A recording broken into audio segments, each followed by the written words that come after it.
பொள்ளாச்சி பேருந்து நிலையத்தில் சுகாதார சீர்கேடு, நிர்வாக அலட்சியம் என அதிமுக எம்எல்ஏ பொள்ளாச்சி ஜெயராமன் கண்டனம் தெரிவித்து, அடிப்படை வசதிகள் உடனடியாக சீரமைக்காவிட்டால் நகராட்சி அலுவலகத்தை முற்றுகையிடுவோம் என்று எச்சரித்துள்ளார்.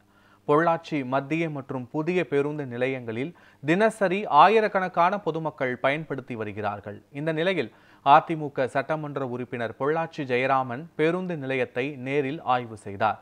அப்போது எங்கு பார்த்தாலும் குப்பைகள் தேங்கி சுகாதார சீர்கேடு ஏற்பட்டுள்ளதாகவும், டெங்கு, மலேரியா போன்ற நோய்கள் பரவ வாய்ப்பு இருப்பதாகவும் அவர் கூறினார்.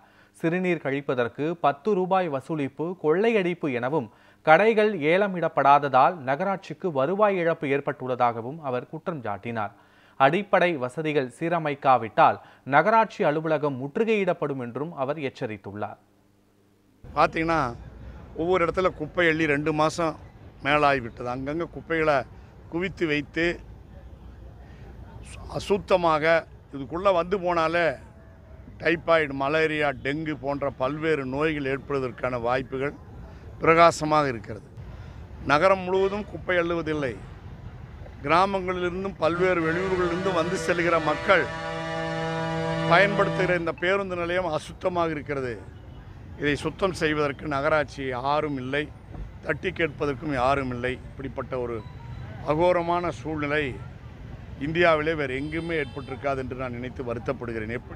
அதுபோக சிறுநீர் கழிப்பதற்கு ஒரு நபருக்கு 10 ரூபா, அதுக்கு டோக்கன் தர்றதில்லை.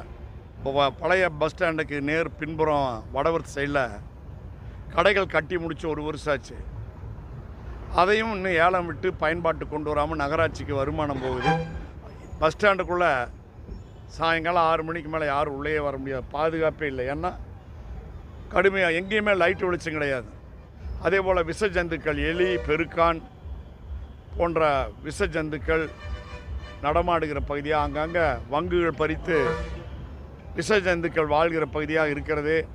ஏழை எளிய மக்கள் பயன்படுத்துகிற இந்த பேருந்து நிலையத்தை தூய்மைப்படுத்தி தரவில்லை என்றால், நகரத்திலே குப்பையை முறையாக அள்ளவில்லை என்றால், நிச்சயமாக நகராட்சி அலுவலகத்தை முற்றுகை போராட்டம் நடத்துவோம்.